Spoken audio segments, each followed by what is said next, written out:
musik-musik yang menenangkan seperti musik meditasi atau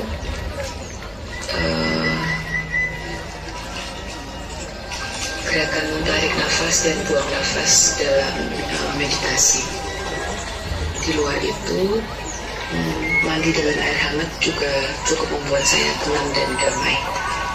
Terus yang membuat saya damai adalah keheningan. Jadi intinya sebelum sampai ke titik stres, saya udah tahu gimana caranya untuk membuat saya damai. Lalu yang membuat saya damai itu adalah dengan memakan yang manis-manis seperti permen, coklat, ice cream gitu. Lalu yang membuat aku damai adalah ketika aku punya kekuatan untuk menyelesaikannya, misal mendapatkan dukungan, lalu bisa sharing dengan teman, lalu bisa bermeditasi bersama. Itu aku cukup tenang, bisa membuat aku tenang dan bisa tidur pulas, meskipun pada dasarnya belum terselesaikan semua, tapi itu sudah cukup untuk membuat aku tenang kembali. Yang membuat saya damai adalah menyendiri dan minum kopi.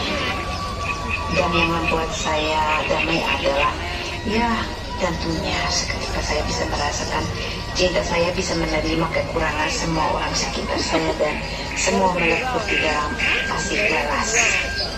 Lalu yang membuat saya merasa damai adalah keluarga. Yang membuat saya damai adalah keyakinan akan spiritual, bagaimana tentang pengalaman saya ketika saya dipelihara oleh Tuhan di saat saya pernah tidak punya apa-apa, tidak punya siapa-siapa, dan dari pengalaman itu saya jadi mempercayai adanya Tuhan dan itu yang membuat saya damai. Untuk kegiatan yang dapat rilis stres, karena saya belum bisa meninggalkan anak saya terlalu lama, biasanya saya melakukan meditasi di rumah, olahraga, atau sekedar me time dengan mendengarkan podcast-podcast yang bermanfaat yang dapat mengalihkan pikiran saya dari rutinitas sehari-hari. Selain itu semua, jika tidak memungkinkan untuk dilakukan, biasanya saya akan menitipkan anak saya ke suami, lalu duduk sebentar di dapur, minum segelas es teh, tutup mata, sambil atur nafas berkali-kali sampai merasa tenang kembali. Yang membuat saya merasa damai adalah ketika saya kembali dengan keheningan di dalam diri saya yang menjadi jangkar, yang selalu mengingatkan bahwa apapun yang terjadi, saya akan baik-baik saja.